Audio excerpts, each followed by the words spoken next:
You wanted the bots gone. So Valve bans the bots, makes it harder for the bots to profit, and you're still left looking at the Steam charts, genuinely wondering if CS is really dying. It's probably not, but there are some real changes that we could definitely benefit from as a game. Because for the first time in CS2's actual lifespan, the player count has gone down and stayed down. There are always ebbs and flows in the player count of CS2, but this is the most long-standing decrease in player count over time. 5 straight months, from March 2026 all the way up into the current day, we have lost players as a net whole every single month. More precisely, average concurrent players fell from about 1.8 million players on average in February to around 853,000 by the end of July, which we can round to about a 21 to 22% drop.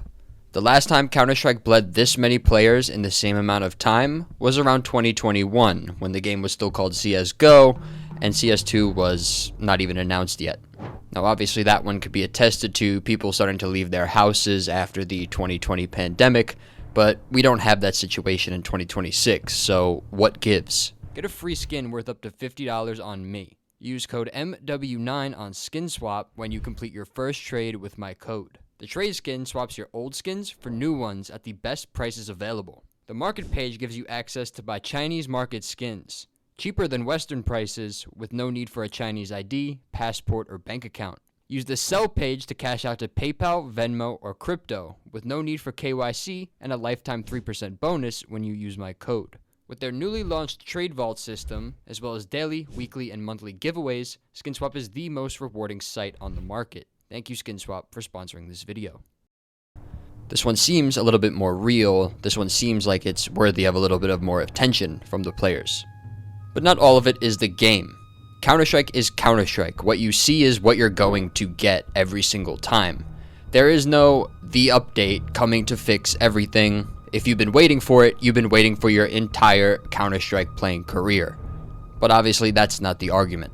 Take anti-cheat for one, everyone's favorite talking point. If you've played since CSGO, you know everything above Supreme, or now roughly 25k in Premier, we've always had cheaters. Literally always. The clean, honest matchmaking that you've been grieving for or looking back on for some reason never existed. You made it up in your head. The good old days are not behind you. VACnet is finally here. It's finally doing something, or at least it's aiming to do something in the future. And if it becomes part and parcel of the experience, the game is going to be in a genuinely good spot, better than it's ever been before. But if you're going to assert that cheaters is a huge problem, which it is, and if you're going to hammer home the fact that Valve should be focusing on this and hammering home the cheater problem, well then you can't really complain about the player count going down as well. Cheaters don't use one account. For once, believe the good days are ahead of you. Living in the past is a miserable mindset to have not only here, but anywhere. Another wide-ranging complaint seems to be the lack of game modes or community support by way of Valve, as if we've ever been used to that before. Everyone wants more official game modes. Surf, Scouts, Knives, community stuff as first party, in the game, ready to be played as soon as you click on find a match. Yes, Valve should add them, but the community built every good thing this game has ever had going back to 1.6 in source. In fact, back then there wasn't even official servers. You just had to play on community-made servers or else you weren't going to play the game at all. Counter-Strike is a community-made game first. It was literally made by the community as a mod for an existing Valve title. Should some of these game modes be implemented into the game as an official game mode to be played and to earn XP on as a valid way of playing the game? Absolutely, I 100% agree. But the lack of some of these game modes like Surf, Scouts, Knives, etc. not existing in the game as an official match, that is certainly not the reason why 200,000 accounts have vanished in the last 5 months or so. What's going to ultimately explain that number is bots, and the prevalence of bots not just in this game, but across Valve as a whole, especially when you have a Steam community market to benefit from. The accounts leaving right now are bots, and there's a multitude of reasons of why they're leaving. One, of course, is the explicit removal by Valve. We've seen the ban waves happen before every major economy update in the game, And even though we haven't received anything yet, we did receive over 20,000 bot accounts banned in the month of August early on, which compounded with everything else Valve is doing implicitly, i.e. to get the bots out of the game without having to actually find them, locate them, and ban them. Let's take the active drop pool as an example. In December of 2025, Valve removed all rare drop pool cases from the active drop pool, meaning that you can only get the actively dropped cases, which right now sits at 3 cases and 2 terminals. Although it was only a 1% chance, when you have 500 bot accounts running under one household, you're going to receive at least 5 rare drop pool cases, which could make your entire operation profitable. On top of this, in January, 4 collections were removed from the active drop pool: Dust 2, Safe House, Inferno, and Nuke 2018, and only replaced with 2 new ones, a Chroma and Harlequin. This means that there's only 5 active drop collections in the active drop pool, meaning that saturation of each collection is going to increase, and thus prices will drop faster than normally. This creates for cheaper prices over time, and you can take a look at any of the graphs involved and see just how much of a difference it actually makes. Some of these active drop skins were fairly expensive for a while, until this change in January where the prices started to dip rather quickly. And of course, the bot's main profit incentive is coming from the armory. For a while, in early 2026, armory ROI was extremely high across pretty much every collection. Charms were over 100%, stickers were over 100%, all of the skin collections were over 100%, and Valve made changes to make that not the case anymore.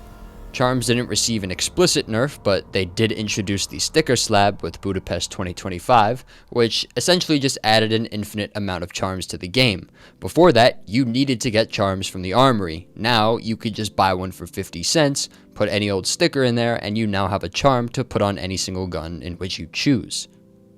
Of course, that hurt the charm market and made prices fall there, which of course lowered ROI in the armory.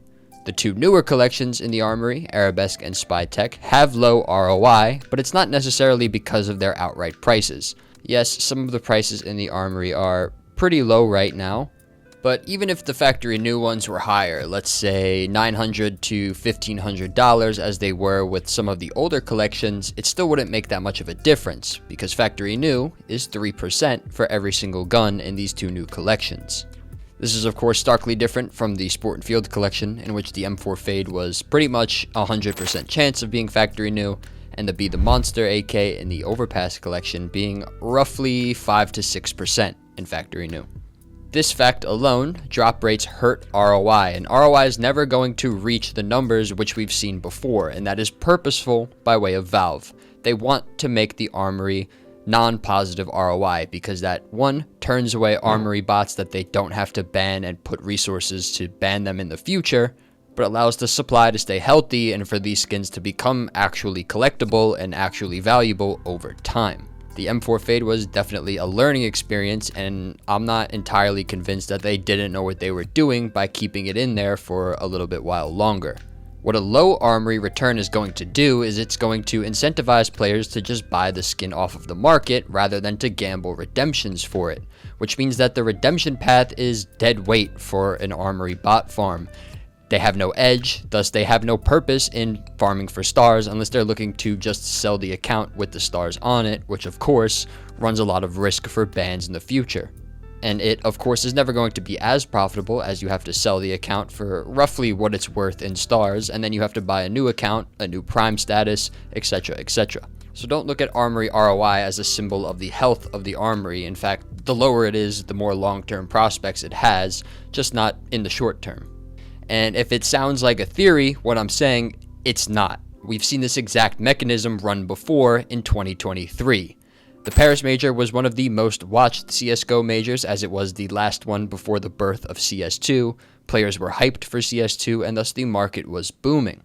But right after May 2023, we saw a pretty stark decrease in just 1 month, 200,000 players leaving the game. Now, admittedly, there was a sort of content drought during that time as Valve were gearing up for the release of CS2, but that didn't really matter. As we talked about before, nothing in the game changed. What was going on during the Paris Major was the Paris capsules. Stickers were highly inflated during that time, and people were finding ways in which to get them for cheaper, such as foreign exchange, I believe it was the Turkish lira that was the main culprit of people using Turkish lira to buy Steam funds at a cheaper price, thus getting Paris for cheaper, thus making the supply overstimulated and thus leading to the prices we see today.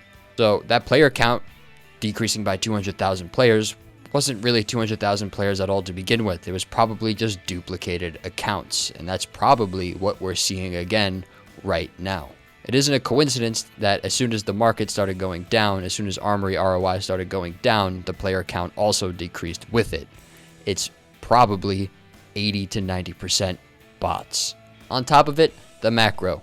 Every year we see player counts decrease in the summer. As college comes back, people are playing games more often, people are in their rooms more often, players play more Counter-Strike just because it exists and it's there as an option.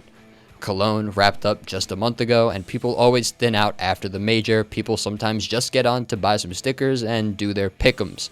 That's no longer an option. Are there real problems Valve can actually fix and take hold of? Absolutely. A surf mode should be in the game. It should be expected. The 13-year-old skin system should be fully automated and streamlined by now. That's not an excuse. Animgraph 2 is here. We have the animation update. What else could they realistically be working on? Go fix the front end, the innards of the game that people see when they get on. And if you think this is indicative of the market going down, it really isn't. Of course, they're correlated with one another, but it's more so supply that you should be looking at, because when player counts inevitably come back as more people play the game, as the Steam machine maybe becomes cheaper, as RAM prices decrease with it, you will simply have more eyes on the market, more buyers on the market, and if supply stays low and you happen to own one of those things in low supply, well, I think you'll be pretty good in the future. If you think Counter-Strike is dying, you probably have another thing coming. They'll have to kill it deliberately first.